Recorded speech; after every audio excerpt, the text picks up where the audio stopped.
Welcome to Renaissance Management. You see all this behind me? That's how I make my millions.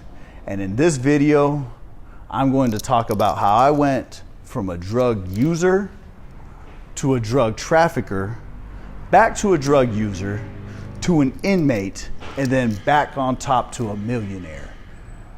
There's going to be gems. I'm going to drop gems on you so that you too can do what I did. Because if I can do it straight out of prison, anybody can do it.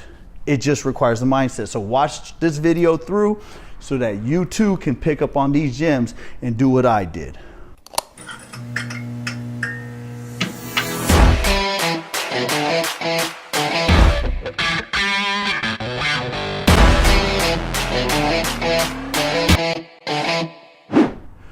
My story started basically pretty young in Tacoma, Washington. I grew up seeing older hustlers, older drug dealers with the cars, the money, the women. So as a child, you're looking at that and you're thinking, I want that too. Why go to college? Why do it the slow way?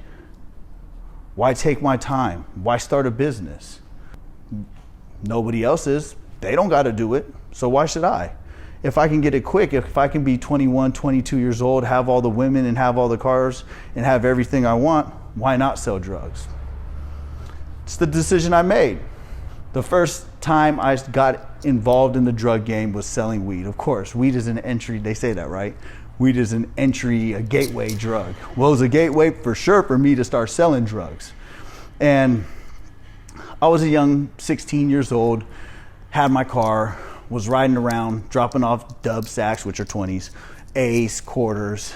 Thought I was making good money. I was for my age, but I wanted more. I was tired of being a slave to a cell phone, sitting there answering my phone all day, driving around, dropping off weed all day long. It wasn't a very eventful nor profitable enterprise. And I knew that there was more money in the drug game. I had just not figured it out. How were people making the big bucks? Well, that's when I was introduced to oxys. And here in Tacoma, Washington, back in about 2009, huge epidemic of people using oxys, people using opiates. It was huge. And one single pill, 80 milligram pill of oxy 80s, I could buy for $40 and would resell for $80. And when I got involved in this game, now I'm telling you, the type of people involved in this are much different than weed smokers. The type of person that buys oxys is what we call fiends, smokers, junkies. And these people, when it comes to selling drugs, probably the best clientele you can have, because these people will call you multiple times a day. They'll give you all their money. They'll go work and spend their whole paycheck with you. And the crazy thing is if they don't get the drug, they become sick. Terrible thing. It wasn't a good thing, but at the time I was money hungry and I really didn't give a shit. But I was about to get a taste of my own medicine pretty soon here. I had an idea of what I wanted to become. I imagined myself every day. I used to drive an S10 truck. Every day I imagined that S10 truck was a Mercedes-Benz every single morning. Every single morning. And that unknowingly I was programming my subconscious mind to desire this goal so much that I would do anything to get it. And when your mind is so focused on something, it will pull out elements from the environment that can help you reach your goals. And that's when, in the environment, I heard someone over talking in a conversation, and that led to me getting a major connection in Las Vegas where I could get oxy pills for $19 a piece, selling here for $80 a piece singly. It was a huge come up. So I took the risk, went out to Las Vegas, picked up 100 pills just to make sure it was really real. It was real. And the money that came from it and came fast was real as well. I was making so much money and I was making it so fast at the age of 22 that I really couldn't handle it. And it led to me breaking the #1 cardinal rule of drug dealing. And that is, don't get high on your own supply. All those smokers that I had been selling to and I was making money from, I became one. I was stealing from my family. I was doing the worst shit that I could ever do. Didn't have any money. I was skinny. I was terrible looking. Didn't get my hair cut because I couldn't afford it because I spent all my money on pills. About the lowest time in my life is when I stepped into a 7-Eleven. I wanted to buy a Reese's Pieces. Reached into my pocket and realized I didn't have any money. Then I thought to myself, hold on, do I have some money at home? And I realized I didn't have any money at home. And I realized then and there I was completely flat broke. All that drug money I had made was gone. And through me becoming a drug addict, I started becoming complacent. And that's when I got busted. I usually never kept my stash at my apartment, but becoming complacent and lazy, I didn't move it to a storage unit like I usually would have. And the police did a raid and caught me with pills and a gun. And I was caught with a lot of pills and a gun too. That led to me being arrested and facing a federal prison sentence. Me being 23 years old, scrawny as hell, that was the most terrifying thing in my life. I had friends that went to state prison, but I had no idea what this federal shit was about. Had no idea. Me, young, with a fairly extensive criminal history, I knew I wasn't going to no walk in the park prison in the feds neither.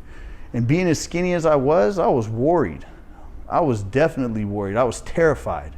Me leading up to going to prison, I just became even more self-destructive because of how worried I was and the anxiety of me going to prison. I did not know if I was going to be able to survive this prison sentence.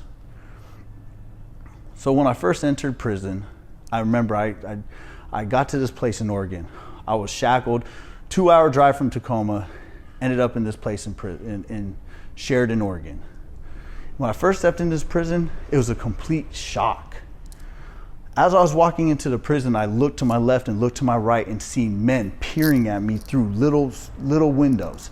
And I noticed these men had tattoos all over their head, tattoos all over their necks, tattoos all over their face. I was like, where the fuck am I at? I was like, fuck. Shit, where am I at? And these guys, every one of them had a chest, had shoulders. These were built guys, built for battle. While I was a 23-year-old scrawny kid entering prison, I was fucking terrified, I'm not even gonna lie. However, I'm strong. I'm not a fucking pussy, and I knew I was gonna make it. First thing I did was I got in there, and of course I started building my body, hitting burpees, doing push-ups, working out, making sure that I didn't look like an easy target, making sure that if someone tested me, they knew that I was gonna have some go because I did work out and I just wasn't gonna be an easy victim. And that's how I started getting back on my grind. The first thing that I did was I started working out, and that's a gem that I'm dropping on you.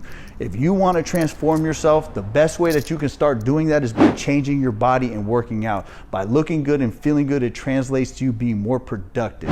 And once you start seeing small changes in your body, you can also replicate those changes in your life. So in prison, I knew that I was going to be 5 years behind everybody else. I knew that by the time I got out, people were going to already be successful and I was going to be getting out with nothing. So I knew that I had to do something productive while in prison. And I looked at prison as a boot camp.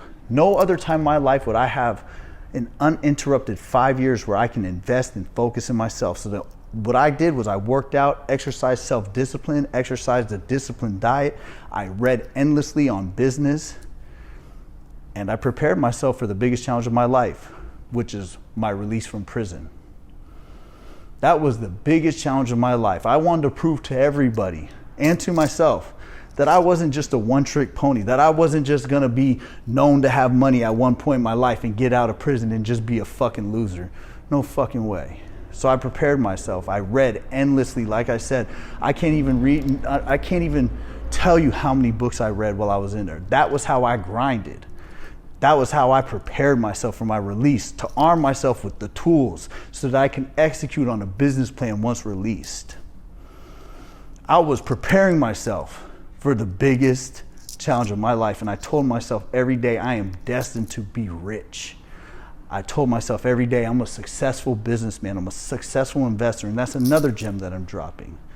That before you can be whatever you dream to be, before you can be whatever you plan to transform yourself into, You have to believe it first in your mind. You have to believe it first. If you don't believe you're that person, it's not going to happen for you. It's just not. So, a lot of you know that my first business was SARMs, and you wonder, how did you find out about SARMs? How did you get involved in the SARMs business?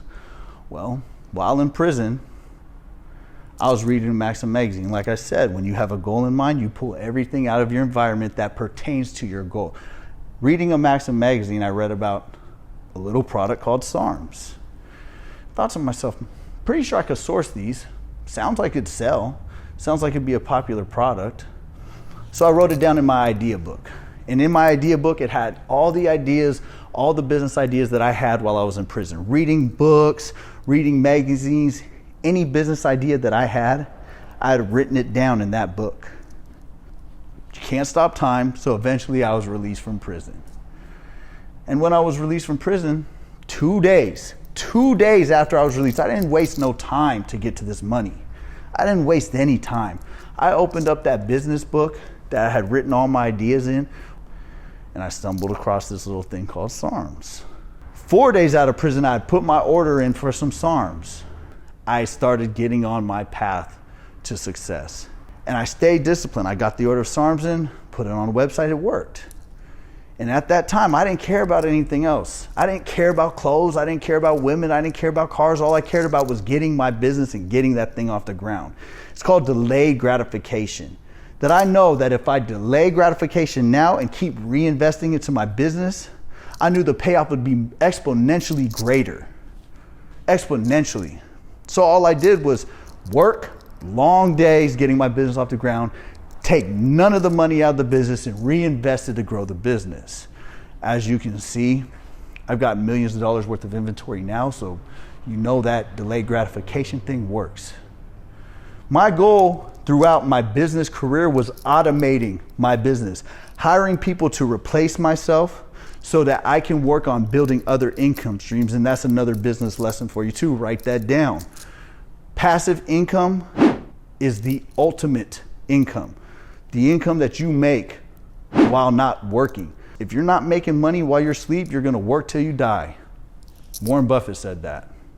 Now, in my life, I own a multi-million-dollar real estate portfolio of Class A properties. I own a testosterone clinic with Ryan Russo. I own 4 e-commerce companies, 2 e-commerce companies being brands, the other 2 being Amazon stores. So, as you can see, what I did and what I focused on all comes down to mindset. If you have the mindset to succeed, you will have the mindset to accomplish anything. And it all comes down to mindset. If you don't have that mindset, if you don't have that hunger, if you don't have that drive, then forget about whatever you're gonna try to accomplish. Go home, go to sleep, go play some fucking video games or something. But you know what? At the end of the day, you're not gonna be able to live life like a high value man if you don't acquire that mindset.